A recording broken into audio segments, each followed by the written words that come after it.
সকাল সন্ধ্যা দুবার যারা বুদ্ধ নাম লয়, সুদেবতা সদা তাদের পাশে পাশে রয়।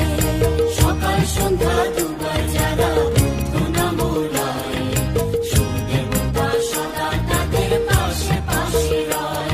ওরে আড়াল থেকে সুদেবতা বুদ্ধ নাম শুনি, সাধুবাদ দেয় যে তারা আনন্দিত মনে।